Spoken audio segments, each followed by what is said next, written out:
Hello, and welcome to Worldview Wednesday. My name's Christian McInnes, co-founder of Reimagining Education, and today's episode we'll be looking at assessment in RE, making progress visible. Assessment is often seen as ticking boxes or marking tests, but in religious education it's much more nuanced.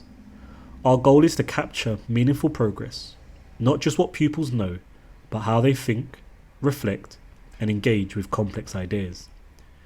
In this session, we'll look at how to design assessment that is clear, constructive, and motivating for students and teachers alike. So, why assessment matters in RE? Assessments serve multiple purposes: helping teachers understand what pupils have learned and where they need support, guiding curriculum planning and teaching strategies, giving pupils feedback to improve their understanding and skills, and demonstrating progress to parents, leaders, and inspectors. In RE, assessment isn't just about recalling facts. It's about measuring growth in knowledge, skills like interpretation and evaluation, and dispositions such as curiosity and respect.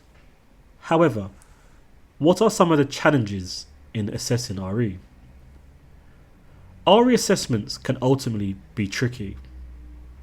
This is often because the subject deals with abstract, personal, and often sensitive topics. Progress isn't always linear or easy to quantify, and pupils often have diverse starting points, but that's why a flexible, layered approach to assessment is essential, one that values depth over breadth and process over product. Let's look at some strategies for making progress visible. 1.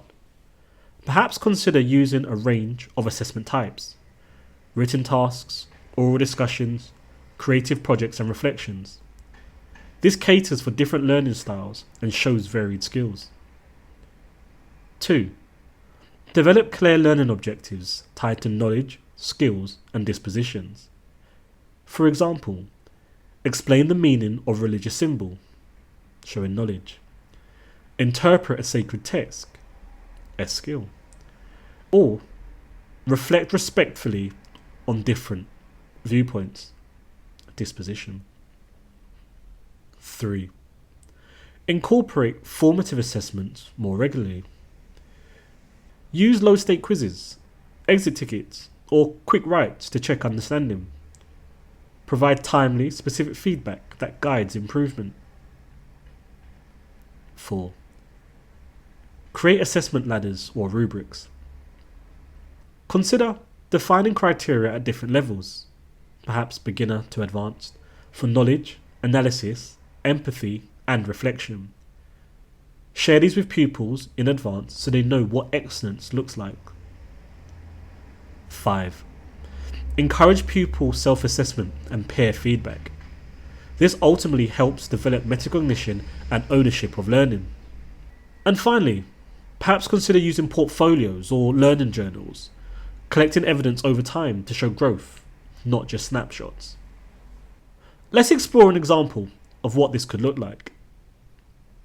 When assessing pupils' understanding of religious festivals, it's not just about whether they can recall dates, names, or key facts. Instead, we want to dig deeper into their understanding.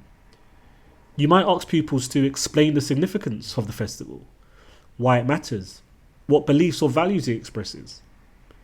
Then, perhaps, invite them to compare how two different faiths celebrate similar festivals, exploring both the similarities and the differences in meaning, practice, and tradition. Finally, you might ask pupils to reflect on what the festival might mean for a believer's identity or values, how it shapes who they are and how they live. This kind of questioning moves learning from surface knowledge to real, deep understanding. You can also use a rubric that grades these dimensions separately, one for knowledge and recall, one for comparison and analysis, and another for reflection. That way, pupils can clearly see what they're doing well and where they can focus next. It helps them to take ownership of their learning and deepens their grasp of worldviews in practice. And so to summarise, effective RE assessment makes progress visible by focusing on knowledge, skills, and disposition using varied methods and clear criteria.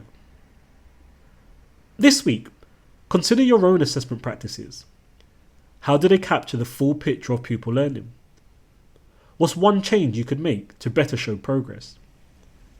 Thank you for watching this week's episode of Worldview Wednesday, Assessment in RE, Making Progress Visible. For a downloadable assessment toolkit and reflection questions, and to see more videos, please visit www.reimaginingeducation.uk, and I look forward to seeing you next week for another episode of Worldview Wednesday.